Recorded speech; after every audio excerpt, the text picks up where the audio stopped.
back everyone. So in this video we are going to continue on our Next.js journey. In the previous videos what we have done, we created a Google authentication on our Next.js application. In this video we are going to extend that application. One thing to note, in the previous video we created a dashboard page which was a protected route. On your right hand side you can see that route.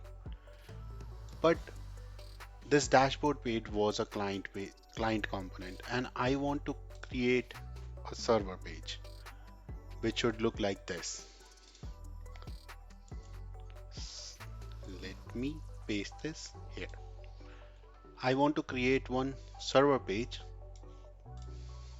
in my application, and I want to protect this server page as well. On the left hand side you can see my VS Code application. Let me show you the dashboard page which we created together. On the top you can see this is use client, and we are fetching the session details from the next-auth React. Now this thing works for the client components only, but what if we want to validate these server-side pages? Let's try to do this entire activity again for server page. Before that, let's try to do a demo. On the terminal, I'm going to open one more terminal, run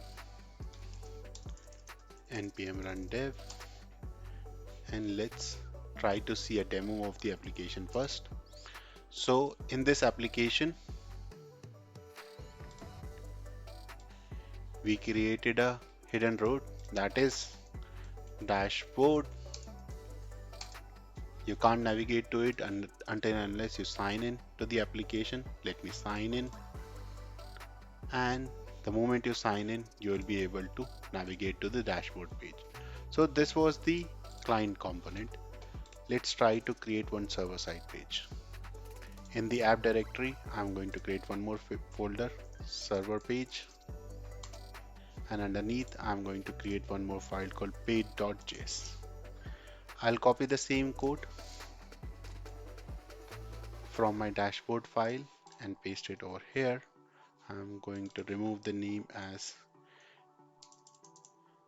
server page and server page here as well. The moment I remove this use client on the top and give it a save, let's try to navigate to this path, server page. You can see we are getting error because this is not a server-side page and use session can't be used in a server page. So what should we do? Let us remove everything from here. Let us remove the confetti as well. And instead of using use session on the top, I'm going to select get server session. Now let's store the details into a session variable,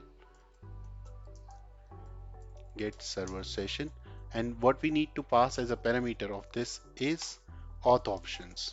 So I'll take you to the auth options as well in a second. Auth options, we are passing auth options as a parameter to this.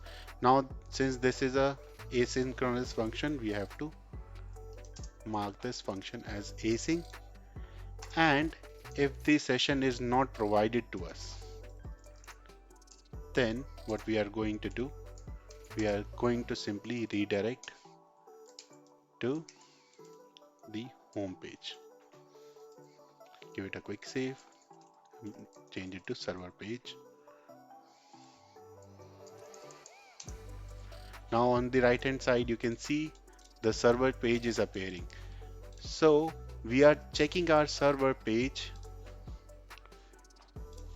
using this method called get server session details, and we are passing the auth options. The auth options are stored under the API auth next-auth route.js. If you look at the auth options, these are my auth options which tell me what is my provider. In this case I'm using Google provider. So this provider is passed to the server page as a auth option. And if the session is invalid, then we get redirected to the home page. Otherwise, the entire div is returned as an output. Let's try to log out and try to log in again. Sign out, and let's try to navigate to the server page manually. If we hit enter, the system should not let us go to the server page. As you can see, I'm not able to navigate to the server page, or in fact to the dashboard page. Let me try to navigate to the dashboard page. No, it's not letting me do that. Now let's try to sign in. Once we sign in, let's try to navigate to server page. Yes, we can see the server page is working. Let's try to navigate to dashboard page. Dashboard page is working as well. So that's a quick video. Hope you are enjoying my content. If you haven't subscribed already, please do like, share and subscribe my videos. Thank you.